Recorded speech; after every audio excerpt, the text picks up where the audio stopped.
Yeah, Ryan replied softly. Judge Thomas leaned toward the witness. You'll have to speak louder, Mr. Ryan. Is that the truck that struck the Subaru? Yes. Ryan took a deep breath before continuing. It spun the car around so it was facing the oncoming traffic. At least three more vehicles piled up before the traffic finally got stopped. And this, asked the attorney, is the Subaru that Chad Kennedy hit with the rock?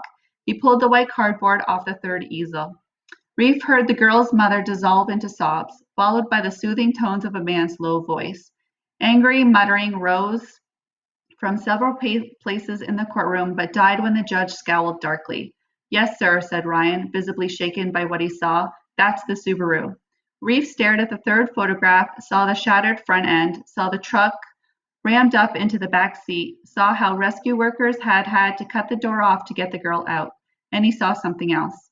He felt Ryan's eyes on him, and this time it was Reef who turned away. He looked at his watch again. How long was this shit going to last?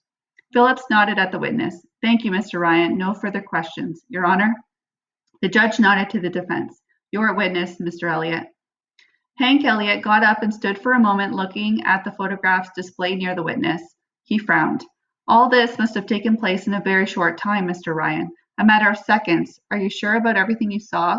Ryan was clearly annoyed by the question. You ever work with explosives? The lawyer frowned again. The way this works, Mr. Ryan, is that I ask you the questions. Now, if you'll, my work is demolition. I stay alive by paying attention to details. Elliott seemed about to say something, then thought better of it. I have no further questions for this witness, Your Honor. Bigger and Jink were waiting with Scar on the back steps of the courthouse when Reef and his lawyer came out of the building. After sitting in that air-conditioned courtroom all morning, Reef felt the late June heat hit him like a hammer. Even the breeze off the harbor hadn't diminished its intensity. It was shaping up to be a hell of a summer. Kennedy! Reef turned to see a reporter coming out the door carrying a video camera. How about giving us a statement? The reporter called. Reef was about to offer his favorite comment when Elliott shook his head. You know better than that, Peterson. The reporter sneered. You can't hide behind the Youth Criminal Justice Act forever. How old are you, Kennedy? How old are you planning on getting? Growled Bigger, moving up the steps toward the reporter.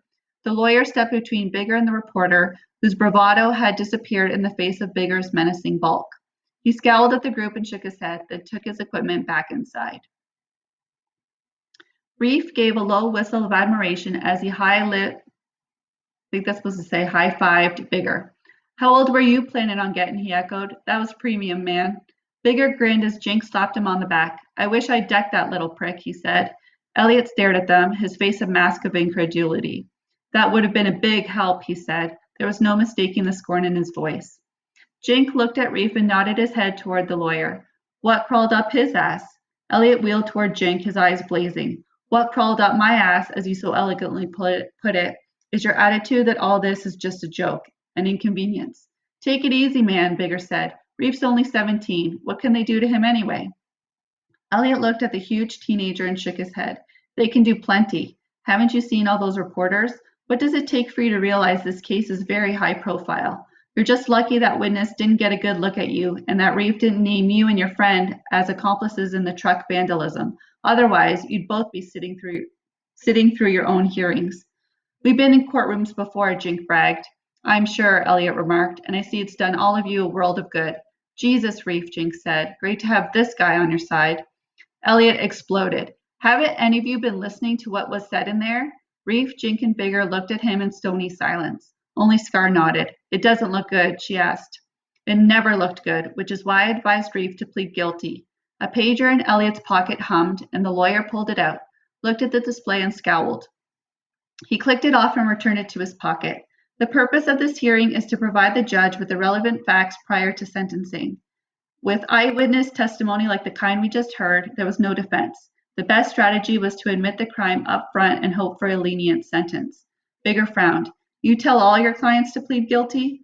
Elliott sighed. This case was over the minute the details hit the papers.